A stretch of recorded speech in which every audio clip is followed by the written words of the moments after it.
Lots of international issues. Let's get into them. Sky News contributor Kosha Garda joins me. And former Labor MP Michael Danby. Well, of course, we've got this big presidential debate, the first of the 2024 campaign, kicking off here at 11 o'clock on Friday on Sky News. Joe Biden, Donald Trump face off.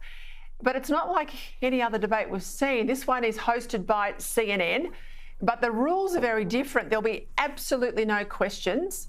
There won't be a live audience. And each candidate will have their microphone muted when the other man's speaking, so there'll be no interjections. Now, this is very staged, Kosha. I suspect it's to aid President Biden. What will you be looking for on Friday? Great to be with you, Peta. I would say not much. And the reason I say that is just to put it in context, debates really don't matter as much as they used to. We've talked about this before, that U.S. elections are much more about the mechanics and being able to get turnout of 5, 10, 15,000 people in these swing counties of swing states. That's what this election is going to be won or lost on, and not so much the issues that will be debated or the charisma of the candidates or lack thereof. That said, maybe it will have a little bit of an impact on the margins. The thing here, though, is that both of these men are very, very well known, very famous, most famous men in the world, probably. They've both been president, and so they're known entities.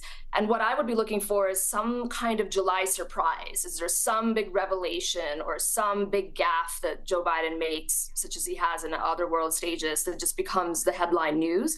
The last point really quickly I would add is, leaving the debate aside, as a media person, I think just from a media perspective, it's going to be very fascinating. Probably one of the most largest audiences for any televised event in history. Something like 200 million Americans are going to tune in. There's going to be ads. It's just the ecosystem around that is going to be interesting to watch just as a television event. Michael, it was interesting last week. President Biden was at an event. He literally lost his way coming off the stage. President Obama was there, had to guide him off the stage. And then there was a series of articles about Chuck Schumer, Nancy Pelosi, Obama and others caucusing about removing him, saying that the time has come. We need to move him on as the Democratic candidate. Now, we've got the convention coming up.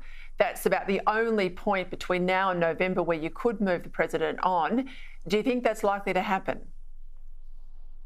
Well, I don't agree with Kosha that these debates, particularly this one, are not going to be crucial. This one is being held very early, and as you correctly point out, Peter, it's being held before the Democratic convention. So if there's a major stuff up by Biden, as you've mentioned with the terrible scenes in Los Angeles or the Normandy memorial, they could easily, get the big stick and pull him by the neck off stage. So I think the governor of California will be the candidate against Trump. I cannot believe that a man in age circumstances as poor old Joe will contest against Trump. All Trump has to do is to maintain some equilibrium and dignity.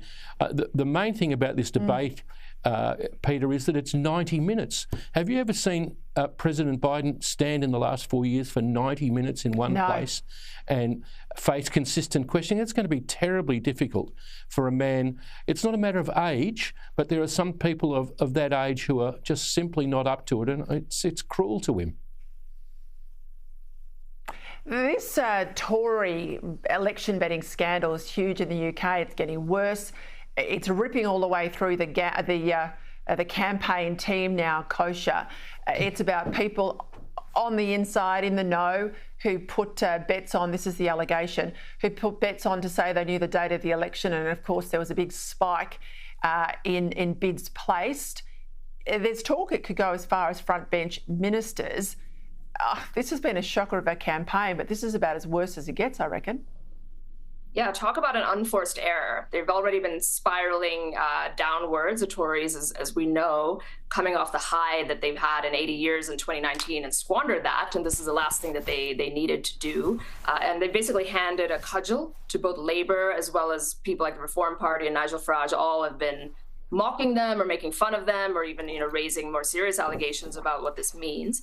Unclear to me how much cut through it'll get to the electorate, given the era that they're living in with mass immigration and cost of living crises and all of that, except that it does underscore this broader distrust and disgust even, I think, that people increasingly have with elected leaders, and the Tories in particular in this case, that it sort of smacks of, rules of thee and not from me, and they're not taking their countrymen's plight seriously and instead are, engaging and trying to make a buck off inside information in this case. Hey, Michael, I'm just going to jump in there if I can, just quickly.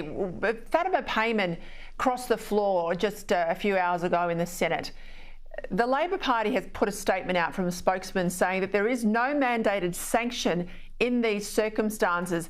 It doesn't look like they're going to expel her. Now, my understanding of Labor Party rules is she should be expelled for crossing the floor. This was a Greens motion, of course.